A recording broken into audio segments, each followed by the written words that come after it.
حضرت لقمان جو ایک حکیم گزرے ہیں اور ان کی باتوں کو اللہ تبارک و تعالیٰ نے قرآن کے اندر بیان کیا اور باقاعدہ ایک سورت کا نام سورہ لقمان رکھا. تو انہوں نے اپنے بیٹے کو کچھ نصیحتیں کی تھی، وہ اللہ نے یہاں پہ ذکر کی ہیں. وَإِذْ قَالَ لُقْمَانُ لِابْنِهِ وَهُوَ يَعِظُهُ يَا بُنَيَّ لَا تُشْرِكْ بِاللَّهِ إِنَّ الشِّرْكَ لَظُلْمٌ عَظِيمٌ. پہلی بات جو انہوں نے اپنے بیٹے سے کہی کہ میرے بیٹے شرک مت کرنا، کیونکہ شرک جو ہے سب سے بڑا ظلم ہے. شرک کیا ہے؟ اللہ کے علاوہ کسی سے جو امید بھی رکھنا کہ وہ کوئی کام کر سکتا ہے. کیونکہ اللہ کے نبی صلی اللہ علیہ وسلم فرماتے ہیں حدیث کے اندر کہ لِيَسْأَلْ أَحَدُكُمْ رَبَّهُ حَاجَتَهُ كُلَّهَا حَتَّى يَسْأَلَ الشِّشْعَانَ عَلَيْهِ إِذًا قَطَعَ، کہ بندے کو اپنی ہر ضرورت کا سوال اللہ تبارک و تعالیٰ سے کرنا چاہیے، یہاں تک کہ اگر اس کے جوتے کا تسمہ جو تلہ ہوتا ہے اگر وہ بھی ٹوٹ جائے تو وہ بھی پہلے اللہ سے کہیں. اور آج ہماری عادت ہو گئی کہ ہم ذرا ذرا سی چیز میں دوسرے سے مانگنے لگتے ہیں، دوسرے سے کہنے لگتے ہیں. اسلام نے بہت زیادہ اس چیز پہ زور دیا ہے کہ مسلمان بے نیاز ہونا چاہیے، اسے کسی سے امید نہیں رکھنی چاہیے. اپنا کام جو بھی ہے وہ اپنے دم پہ یا پھر اللہ کے کرنے سے، کسی انسان سے امید نہیں رکھنی چاہیے. تو پہلی بات انہوں نے یہ کہی کہ اے میرے بیٹے شرک مت کرنا، کیونکہ شرک بہت بڑا ظلم ہے. اور اللہ تعالیٰ کا ارشاد بھی قرآن کے اندر کہ اللہ تعالیٰ جتنے بھی گناہ ہوں گے بندے کے سب معاف کر دیں گے ایک وقت کے بعد. جیسے ہم نے نمازیں چھوڑی ہیں، روزے چھوڑے ہیں، جو بھی گناہ کیے ہیں تو وہ صفائی ہوگی جہنم میں، اور اس کے بعد کچھ سالوں کے بعد جنت میں پہنچتا چلا جائے گا. لیکن جو شرک کرنے والے لوگ ہیں وہ کبھی بھی جنت میں نہیں جائیں گے. تو پہلی بات انہوں نے یہ کہی. دوسری بات کہی کہ وَوَصَّيْنَا الْإِنسَانَ بِوَالِدَيْهِ، کہ ہم نے انسان کو وصیت کی کہ وہ اپنے والدین کے ساتھ حسن سلوک کرے. حَمَلَتْهُ أُمُّهُ وَهْنًا عَلَى وَهْنٍ، اس وجہ سے کہ ماں نے اس کو بڑی تکلیف کے ساتھ 9 مہینے پیٹ میں رکھا. وَفِصَالُهُ فِي عَامَيْنِ، اور اس کے بعد 2 سال تک دودھ پلایا. أَنِ اشْكُرْ لِي وَلِوَالِدَيْكَ، تو اس احسان کے بدلے میں بندے کو چاہیے کہ وہ اللہ کا شکر ادا کرے اور اپنے والدین کا شکر ادا کرے. إِلَيَّ الْمَصِيرُ، اور لوٹ کر تو میرے پاس آنا ہے، یعنی اللہ کے پاس پہنچنا ہے. اب آگے ایک بات بہت اہم جو اللہ تعالیٰ فرما رہے ہیں، وَإِن جَاهَدَاكَ عَلَىٰ أَن تُشْرِكَ بِي، اب یہی ماں باپ جن کے ساتھ تمہیں حسن سلوک کرنا ہے، اچھا برتاؤ کرنا ہے، اگر یہی ماں باپ میرے خلاف کوئی بات کہیں کہ جہاں پہ میرا حکم آ رہا ہے اور ماں باپ کا بھی حکم آ رہا ہے تو وہاں پہ آپ ماں باپ کا حکم نہیں سنیں گے، بلکہ کس کا سنیں گے؟ اللہ تعالیٰ کا. بہت مرتبہ ایسا ہوتا ہے، ہم نے ایسے والدین بالکل دیکھے ہیں کہ لڑکی اگر ابتدا میں پردہ کرنے لگتی ہے تو انہیں ٹینشن ہونے لگتی ہے کہ یار اس کی شادی کا کیا ہوگا. لڑکی اگر شروعات میں داڑھی رکھ لیں تو ابا کو ٹینشن ہونے لگتی ہے کہ یار اس کا کیا ہوگا اس کا. تو یہاں پہ یا پھر بہت ساری جگہوں پہ آپ نے دیکھا ہوگا کہ شادی کے موقع پہ بہت سارے ابھی اس نے ٹائم لڑکوں کے اندر بہت دینداری آ رہی ہے کہ شادی کے موقع پہ وہ خود کہتے ہیں اپنے ابا اماں سے کہ ہم کچھ رسم و رواج نہیں کریں گے، لیکن معلوم چلا اماں خود کہتی ہیں کہ وہ اتنے سارے رشتے دار آئیں گے اور پھر تھوڑا سا کھیل تماشا ہونا چاہیے. تو یہاں پہ آپ والدین کی اطاعت بالکل بھی نہ کریں. ہمیں کبھی ضرورت نہیں پڑتی اپنے ابو کے خلاف جانے کی، اللہ کا شکر ہے وہ خود اسی مزاج کے ہیں، لیکن کبھی بھی کوئی ایسی چیز ہوئی ڈائریکٹ کر دیا. اس لیے آپ نے عالم نہیں بنایا تھا ہمیں کہ ہم آپ کی بات سنیں گے. آپ نے عالم اس لیے بنایا تھا کہ آپ ہماری بات سنیں. آپ ابا اماں ہیں، آپ کا احسان ہے، آپ کا سب کچھ ہے، لیکن جہاں گناہ کی بات آئے گی، آپ اللہ کے خلاف کی بات کہہ رہے ہم آپ کی بات نہیں سنیں گے. کیونکہ اللہ نے فرمایا اس چیز کو وَإِن جَاهَدَاكَ عَلَىٰ أَن تُشْرِكَ بِي مَا لَيْسَ لَكَ بِهِ عِلْمٌ، کہ اگر یہی ماں باپ میرے خلاف کوئی بات کہیں یا مجھ سے شرک کرنے کی بات کریں فَلَا تُطِعْهُمَا، ان کی اطاعت مت کرنا. وَصَاحِبْهُمَا فِي الدُّنْيَا مَعْرُوفًا، لیکن اچھا سلوک کرتے رہنا، ان کی بات والی مت ماننا کہ اچھا سلوک کرتے رہنا. وَاتَّبِعْ سَبِيلَ مَنْ أَنَابَ إِلَيَّ، اور اس راستے کی اتباع کرنا جو میری طرف لے کے آتا ہے. إِلَيَّ مَرْجِعُكُمْ فَأُنَبِّئُكُمْ بِمَا كُنتُمْ تَعْمَلُونَ، کہ دیکھو اتنی بات یاد رکھنا، اللہ تعالیٰ یہ بات سمجھاتے ہیں کئی ساری آیتوں میں ہے کہ جب کوئی بات کہتے ہیں اس کی بات یہ کہتے ہیں دیکھو اگر تمہیں یہ لگ رہا ہے کہ یہ بات تم نہ مان کے کہیں اور بھاگ جاؤ گے تو ایسا نہیں ہے. آگے کہاں إِلَيَّ مَرْجِعُكُمْ، لوٹ کے میرے پاس آنا ہے. فَأُنَبِّئُكُمْ بِمَا كُنتُمْ تَعْمَلُونَ، پھر میں بتاؤں گا تم کیا کرتے تھے.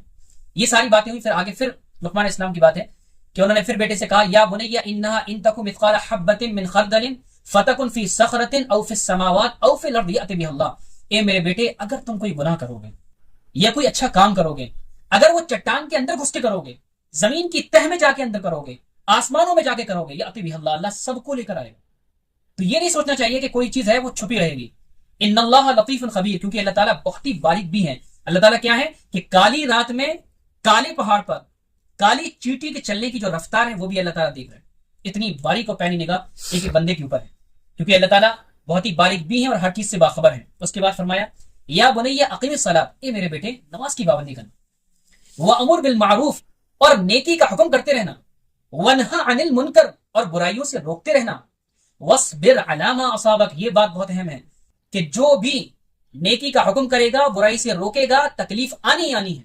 چاہے وہ جملوں کی تکلیف ہے، مثال کے طور پہ آپ کسی کو سمجھائیں گے تو وہ سمجھنے کے بجائے آپ کی جو غلطیاں ہیں وہ آپ کے منہ پہ پھینک کے مارے گا، ابے جاؤ تم کتنے اچھے ہو.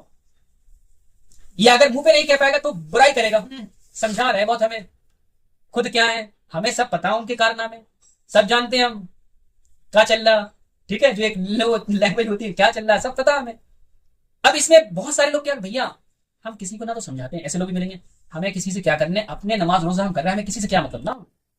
اللہ کے نبی صلی اللہ علیہ وسلم نے فرمایا کہ ہر امتی پہ یہ فرض اور ضروری ہے کہ جتنے نیک اعمال وہ کر رہا ہے اس کی لوگوں کو دعوت دینی ہے، کیونکہ دعوت کا فائدہ یہ ہوگا جب آپ کسی سے کہیں گے نا بار بار تو جب وہ آپ کو آئینہ دکھائے گا تو آپ سدھرنا شروع کریں گے.